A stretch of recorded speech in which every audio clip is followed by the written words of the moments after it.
Hello guys, today we're gonna paint something amazing, Alpha Legion Camo Armor.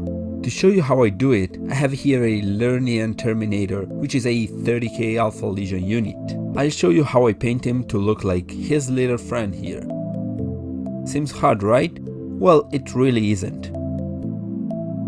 Let's start with the blue.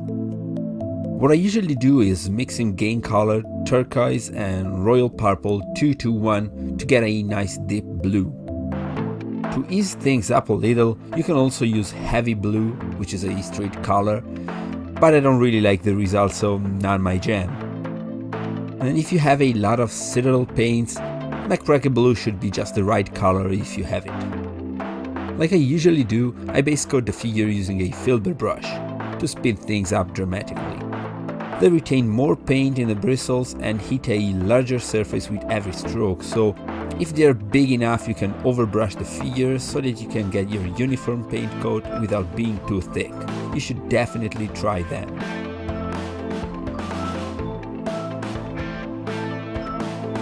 To get the Alpha Legion iridescent effect going, I use jade green, but any blue-green paint that you have will do the trick. Just mix a tiny amount in your base coat and mix it to a thin consistency with a small dab of flow improver. To be honest, this is hardly an iridescent effect, but to give it some realistic look, you should layer it in thin coats where you would expect some light reflections, like curved surfaces, edges, and so on.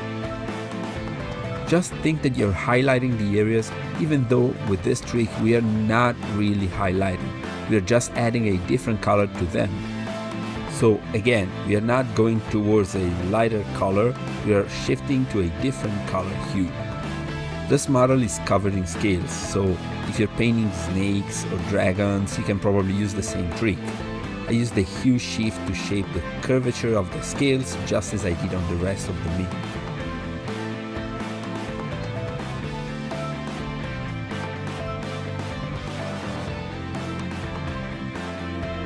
When the first layer is dried, just add some more jade to the mix and go all over once again. Concentrate on the brighter spots of each area, again like you used to do when you're highlighting.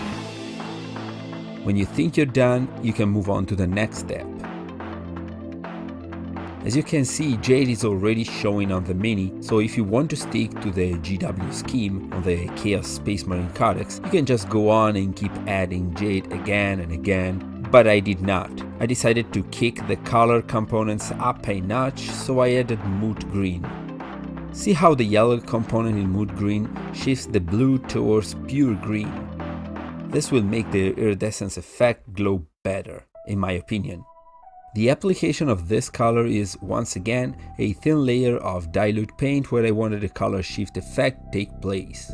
Not rocket science, but you can screw things up, so stay diluted and go in thin layers. I established 2 layers this way, but you already know how this works, so I'll skip the second one. At this stage, I decided to add Flash Gitz Yellow.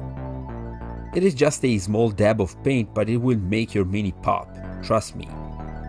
With this color, I concentrated mainly on the scales. The reason is like simple. With all those edges, bumps, recesses and so on and so forth, the light will bounce in all directions, so we may expect a lot more of reflection in these areas. We may also say the scales are made with a different material. I'm not a scale scientist, so you can choose the explanation you prefer. Here I am loosely overbrushing the scales, but I'm still trying to focus on keeping a sort of curvature in the reflection because the scales are on curved surfaces. When highlighting scales this small with a large brush, you get paint stuck everywhere. It is what it is. But in this video, I wanted to show you a quick and easy way to do this color scheme, so I thought that painting each and every scale with a tiny brush is definitely not easy nor fast. So it is just the nature of the beast. And if you try to do something similar, try to keep your highlights under control and then fix them. We'll get to that step later, but first we want to put a frame around the scales to see how bright we should go. To do that, I paint the trim all over the miniature. I always undercoat metal parts with German grey, so I quickly went over all the trim on the armor with the black paint.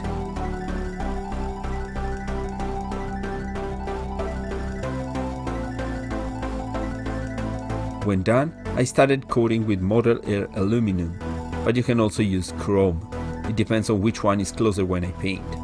They're basically the same color.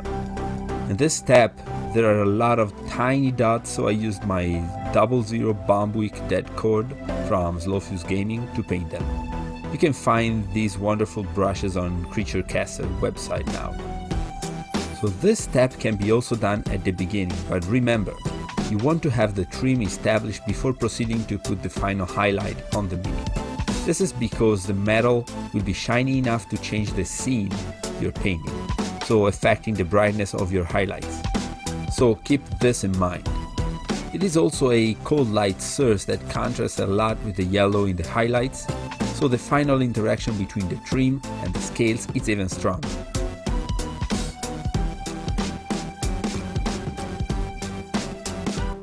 So now that we have our metallic frames around the scales, we can fix some of the paint spillover with some washing. I used Army Painter Green Tone because in my opinion looks 100 times better than the GW one. I keep forgetting the name. It's brighter and less muddy when dry. Again, this is a quick way to paint Alpha Legion, so I apply generous amount between the scales so that the wash can tone down the spillover back to manageable levels. I don't care if it gets darker, I can add back the highlights later on.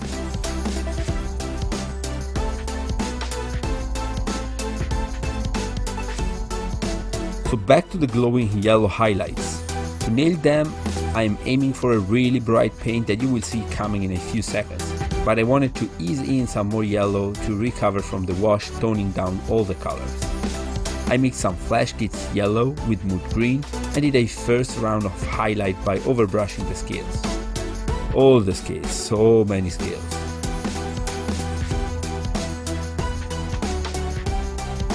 After that, I reached for my favorite yellow-green paint, which is Warcolor's One Coat Yellow Green.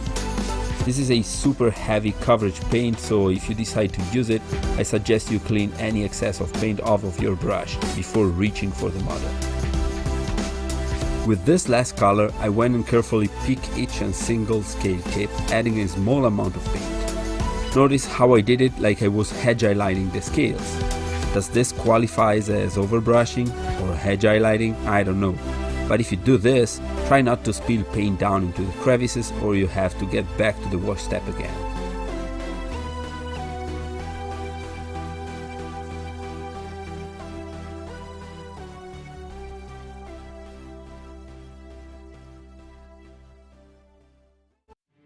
So the Alpha Legion Terminator armor is basically done. Only a final step. To weather down a bit the metallic paint, I washed all the trim with Vallejo Black Wash. You can use Army Painter, Citadel, Secret Weapon, every black dirty wash will do the job. And don't forget to repaint with your metallics, all the nuts and the piney surfaces to maximize the contrast. And when the wash is dried, you can see we have an armor that's pretty close to the display level paint job here. It took me 1/10 of the time to paint this one, so not a bad result overall, right? Let me know what you think in the comments and I hope to see you all next time. See you guys! If you like this tutorial, please like and subscribe so I can keep making more. And don't forget to leave your comments and critiques in the comment section below so I can keep improving. Thank you for watching.